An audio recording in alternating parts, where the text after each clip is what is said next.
Moja kwa moja kutoka London, hii ni idhaa ya Kiswahili ya BBC. Baraza la Usalama la Umoja wa Mataifa kufanya kikao cha dharura kujadili majaribio ya mabomu ya Korea Kaskazini.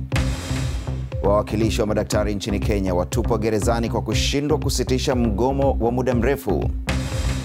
Idadi ya Wamarekani wanaokimbilia Canada kinyemela yaongezeka chini ya utawala wa Trump, huku viongozi wa nchi hizo mbili wakikutana kwa mara ya kwanza.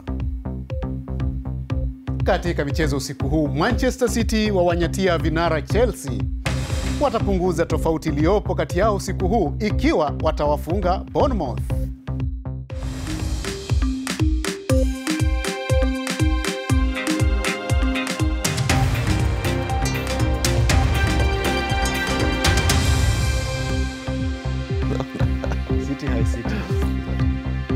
Hujambo na karibu katika Dira ya Dunia kutoka idhaa ya Kiswahili ya BBC, ikikuletea dakika 30 za habari, maelezo, uchambuzi, maoni pamoja na michezo. Jina langu ni Salim Kikeke nikiwa hapa London.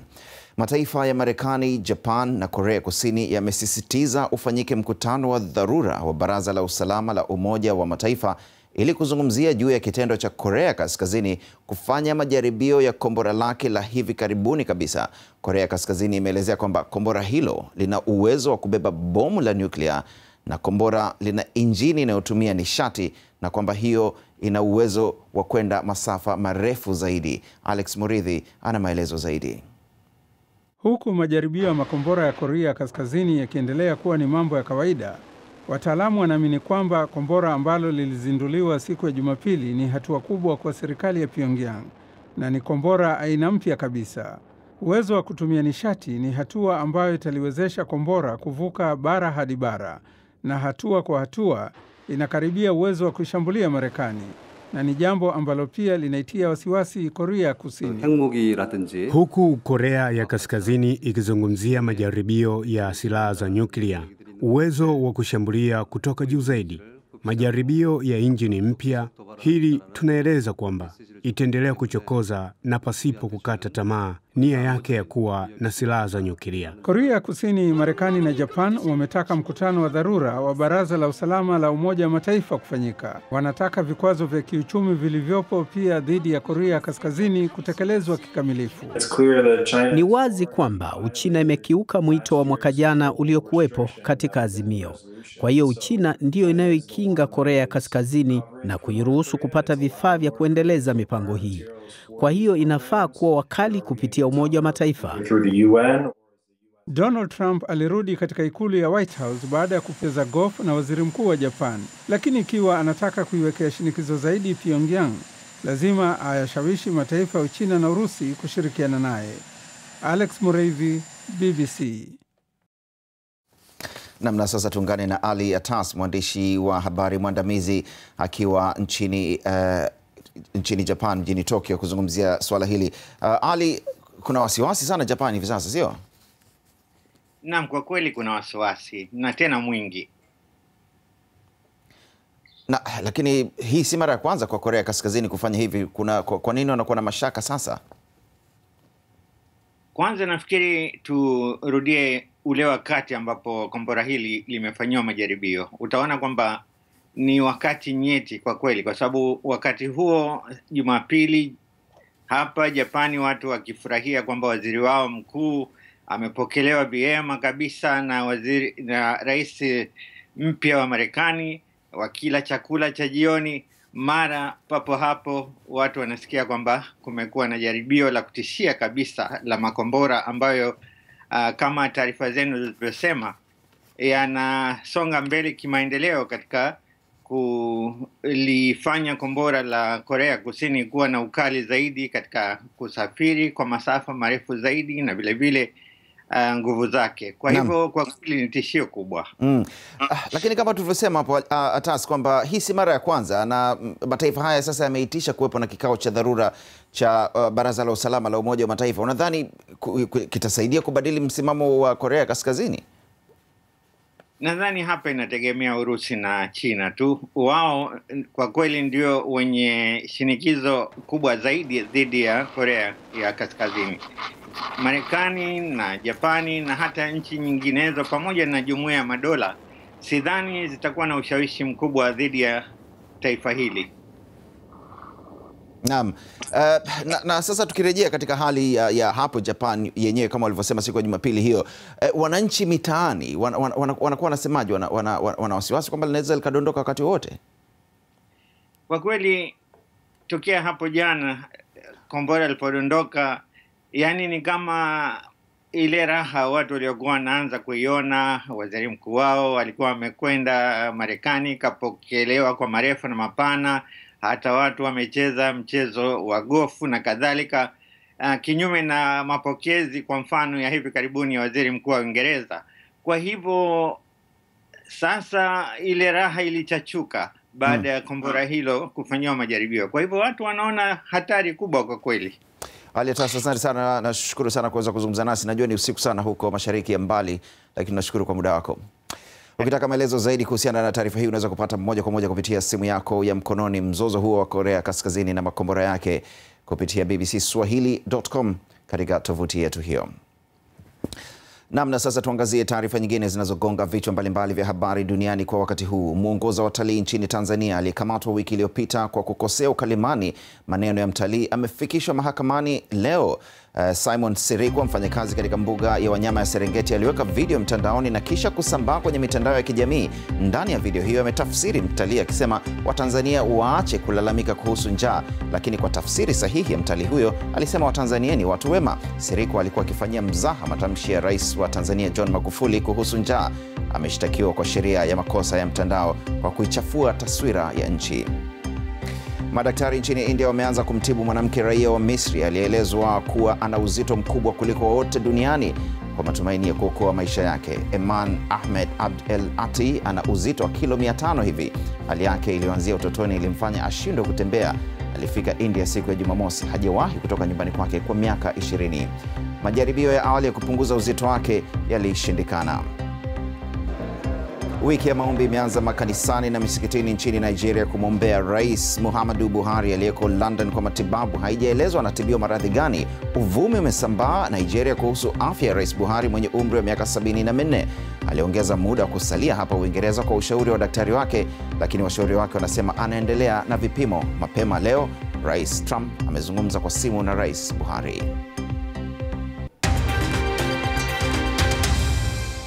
Na mahakama ya wafanyakazi nchini Kenya imewafunga jela maafisa 7 wa jumuiya ya madaktari kwa kupuuza amri yake. Mahakama ilikuwa imeamrisha madaktari hao kusimamisha mgomo mwezi mmoja uliopita, lakini wakakataa. Madaktari wanaitaka serikali kutekeleza makubaliano yaliyotiwa saini mnamo mwaka 2013 ambayo yangeongeza mshahara yao kwa 300%. Ferdinand Mondi anaripoti zaidi kutoka Nairobi. Wanalipa matokeo ya kupuuza mahakama. Madaktari hawa waliamrishwa kusitisha mgomo wao wa kudai nyongeza mishahara na mazingira mengine ya kazi, lakini wakasimama kidete. Sasa viongozi wao watatoa suti na kuvalia magwanda ya jela kwa mwezi mmoja. Lakini huku wakuu wao wakielekezwa kifungoni, kundi la madaktari likajibwaga kwenye barabara. Kelele zao zilikuwa ishara tosha ya kutoridhika kwao na yaliyojiri. Dada huyu ni mojawapo wa kamati ya mapatanisho iliyobuniwa kutafuta suluhu kabla ya hukumu ya jaji. Lakini anasema kamati isingeweza kupata makubaliano kwa muda wa wiki moja waliopewa na mahakama. Tulikubaliana juu ya masuala kadhaa. Bahati mbaya hatukuwahi kukutana na pande husika kukubali juu ya mpango wa kurudi makazini. Masuala na mzozo wenyewe ulikuwa mgumu. Hatukuweza kujadili kila kitu katika muda wa juma moja, na masuala mengi yalihitaji wadau wengine waje kuchangia.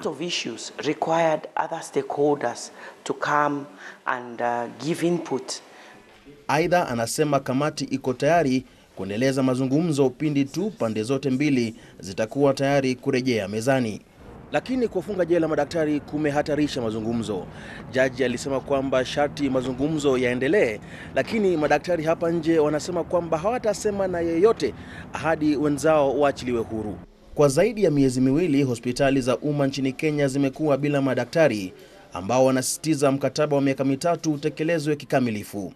Mkataba huo uliwapa mshahara mara 3 zaidi ya sasa na pia kuongeza idadi ya madaktari na pia kuimarisha vifaa hospitalini. Huku wakigoma ni wauguzi na madaktari wakufunzi ambao wanaendesha mahospitali. Wagonjwa wanaendelea kuzihama hospitali za umma na kutafuta tiba kwa zile za kibinafsi. Wasiojiweza hawana budi kusubiri tu, ila haijulikani watasubiri kwa muda gani. Ferdinand Omondi, BBC, Nairobi. Naam, baadaye kidogo katika matangazo haya tutakwenda katika visiwa vya karafuu.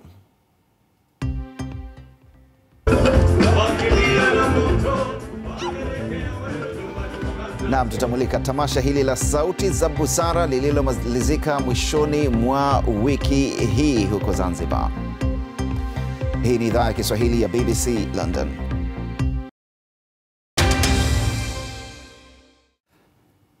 Karibu tena katika Dira ya Dunia kutoka idhaa ya Kiswahili ya BBC. Uko nami Salim Kikeke. Habari kuu siku huu. Marekani, Japan na Korea Kusini zimesisitiza kufanyike mkutano wa dharura katika Baraza la Usalama la Umoja wa Mataifa kuzungumzia juu ya Korea Kaskazini kufanya majaribio ya kombora lake hivi karibuni kabisa. Wawakilishi 6 wa madaktari wa Kenya waliogoma wamefungwa kwa mwezi mmoja kwa sababu hawakuchukua hatua za kumaliza mgomo huo ulioanza awali mwezi Desemba. Hakimu waliofunga maafisa wa chama cha wafanyakazi cha madaktari kwa utovu wa nidhamu dhidi ya mahakama. Waziri Mkuu wa Canada Justin Trudeau amekutana na Rais Donald Trump mjini Washington. Biashara imetarajiwa kuwa ndio ajenda kuu katika mazungumzo yao. Canada inapeleka zaidi ya robo 3 ya mauzo yake nchini Marekani. Viongozi hao wawili wana mtazamo tofauti kuhusu swala la wahamiaji na pengine ndio jambo hili lililosababisha kuongezeka kwa idadi ya wahamiaji kuvuka mpaka kutoka Marekani na kuingia Canada kinyume cha sheria. BBC imepata fursa ya kuingia katika mji wa Emerson uliopo katika mpaka baina ya Canada na Marekani. Saloma Kasim anatuelezea zaidi. Hatimaye wamemaliza safari yao. Murad, ambaye hataki kuonekana, ametoka Djibouti hadi Marekani akiwa na familia yake kwa kutarajia maisha bora, lakini haijakuwa hivyo. Hali ya hewa ilikuwa ni baridi sana. Walitembea kwa miguu na kuvuka mpaka kinyume cha sheria na kuingia Canada.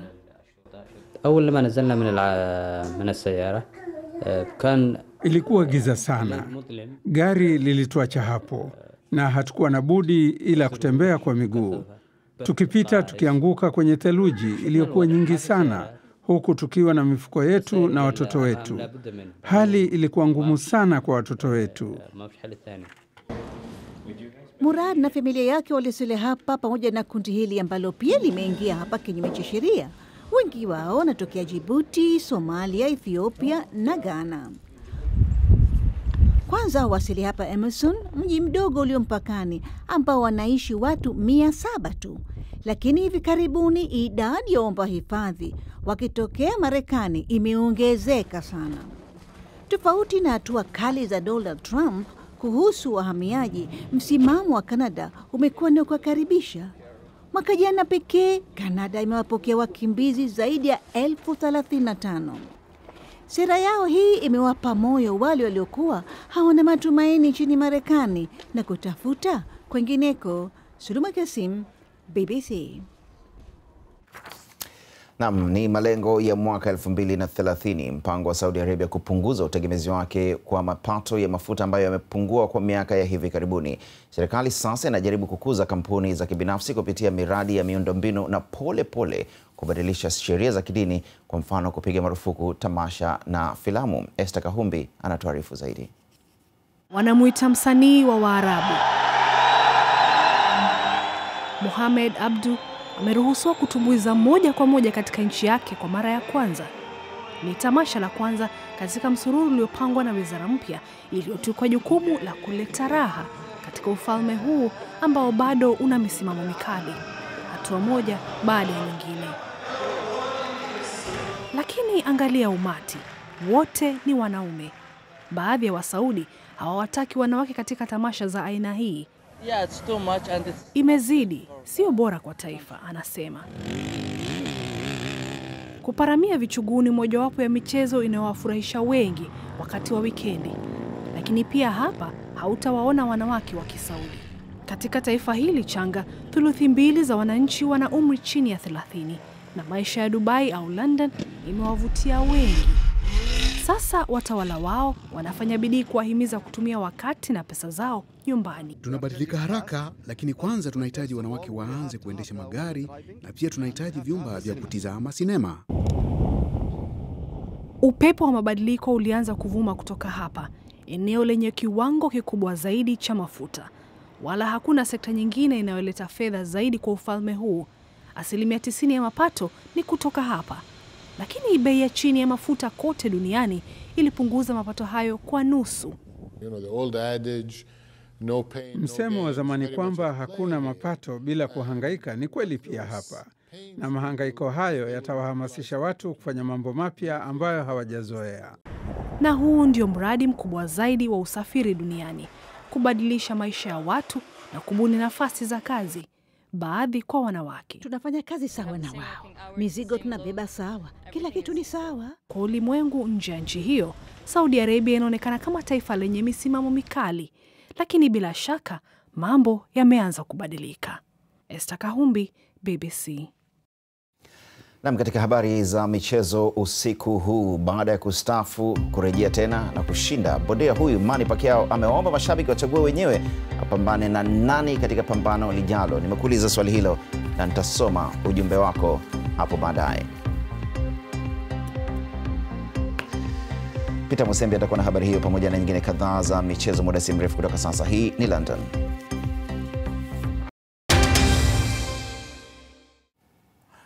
Karibu tena katika Dira ya Dunia kutoka London, na sasa ni habari za michezo. Tuende kwake Peter Musembi. Peter, karibu sana. Karibu wewe Salim, baada ya safari nyingi za kazi. Tuanze na ligi kuu ya England kwa sababu usiku huu Manchester City wanayo fursa ya kupunguza tofauti kati yao na vinara Chelsea hadi pointi 8 ikiwa wataishinda Bournemouth wanapocheza nao usiku huu. Man City wameshinda mechi 2 za ligi kuu walizocheza karibuni na wamejitokeza kama timu iliyo na uwezo wa kutoa upinzani kwa Chelsea na labda kuwafikia. Kwa jumla wameshinda mechi 4 mtawalio. Mwanzoni mwa mwaka huu walitetereka na kutoa mfululizo wa matokeo yasiyopendeza, lakini kwa kuzingatia udhaifu wa Bournemouth kuna kila sababu ya kutarajia vijana wa Guardiola kupanda hadi nafasi ya pili. Tukibakia katika ligi kuu ya England, meneja wa Leicester City Claudio Ranieri anasema inawezekana amekuwa mpole sana kwa wachezaji waliosaidia klabu hiyo kutoa ubingwa wa ligi kuu ya England msimu uliopita, lakini sasa ni kama vile wamebweteka. Leicester City wamebakisha pointi 1 tu waingie eneo hatari la kushushwa daraja msimu ujao kufuatia mechi ya hapo jana ambapo walifungwa 2-0 na Swansea. Ranieri anasema huenda atalazimika kufanyia mabadiliko kikosi chake ambacho ni kile kilichotoa taji msimu uliopita, lakini kwa sasa kiko dhaifu. Pia amekanusha madai kuwa timu inatetereka kwa sababu wanazingatia zaidi mechi za ligi ya klabu bingwa Ulaya na kombe la FA. It's difficult to say is mental because when I speak with them, ni vigumu kusema ni tatizo la kimawazo kwa sababu ninapozungumza nao kila mmoja anakuwa na jambo la kusema. Kila mmoja anajaribu kuchangia na kuisaidia timu. Lakini baada ya hapo tunarejea pale pale. Naiamini timu yangu na inabidi tupigane kufa na kupona na karibuni tutaondoka eneo hili la hatari. Tazama walipo Leicester City wakitoa sare mechi yao ijayo watakuwa miongoni mwa 3 zinazoburuta mkia na ambazo ziko katika hatari ya kushushwa daraja msimu ujao. Kwa sasa eneo hilo kuna Hull, Crystal Palace na Sunderland. Chelsea walio kileleni walikuwa na fursa ya kuongeza mwanya kati yao na mpinzani wa karibu zaidi kufikia alama 12, lakini wakabanwa sare ya 1-1 na Burnley hiyo jana Jumapili. Manchester City wanayo fursa ya kupanda hadi nafasi ya pili kwa ushindi usiku huu, lakini mahasimu wao wa mjini Manchester United wameendelea kupiga kambi pale kwenye nafasi ya 6, nafasi ambayo baadhi ya mashabiki huko Afrika Mashariki mnaita mtaa wa barabara ya 6. Bondia mashuhuri Manny Pacquiao ameweka ujumbe katika Twitter yake akiwaomba mashabiki wake wapendekeze apigane na nani pigano lake lijalo la kuwania taji. Pacquiao ambaye amekuwa bingwa wa dunia mara 6 katika uzani mbalimbali kwa sasa anashikilia taji la dunia uzani wa welterweight. Amependekeza wapinzani 4, Mwingereza Amir Khan, Kell Brook pia kutoka Uingereza, Jeff Horn wa Australia na Marekani Terence Crawford. Pacquiao alistaafu mwezi Aprili mwaka uliopita, lakini akarejea ulingoni tena na kumshinda Jesse Vargas Novemba. Amesema pigano hilo litafanyika huko Imarati. Ni hayo tu katika michezo usiku huu. Kwako Salim. Asante sana Peter. Ulikuwa wewe bondia wewe. Nitamkaribisha paki yao. Asante sana. Naam, tamasha kubwa la muziki Afrika Mashariki Sauti za Busara limemalizika jana usiku visiwani Zanzibar. Mwaka jana tamasha hili halikuweza kufanyika kwa sababu ya ukosefu wa fedha, lakini mwaka huu baada ya kupatikana wadhamini tamasha hilo limefanikiwa kufanyika. Mwandishi wetu Samia Awami amekwenda Zanzibar na kuangalia je, tamasha hili limefana kiasi gani baada ya kurejea tena.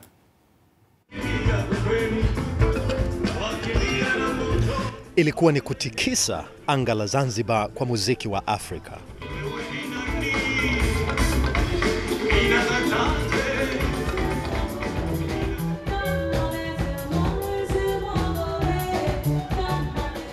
Kutoka Ghana hadi Guinea Bissau, Morocco na hata Malawi, tamasha la mwaka huu limekuwa na wasanii wapatao 400 kutoka kila pembe ya bara hili. The music is all different. Muziki ni wa kipekee. Tamasha za aina hii huwa tofauti.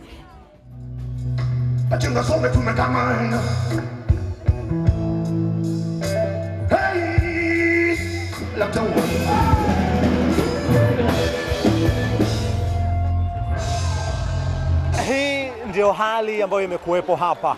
Mchanganyiko wa kila aina ya muziki kutoka Afrika yote. Na watazamaji walikoshwa kweli kweli. Lakini si watazamaji tu waliofurahia tamasha hili. Hata wanamuziki waliniambia walikuwa na wakati mzuri sana. I think this is the warmest. Hawa ndio mashabiki bora zaidi nimewahi kuona. Tumekuwa hapa siku 4-5 hivi na ni tofauti kabisa na matamasha ya Ulaya na hata Afrika Kaskazini. In Europe or North Africa.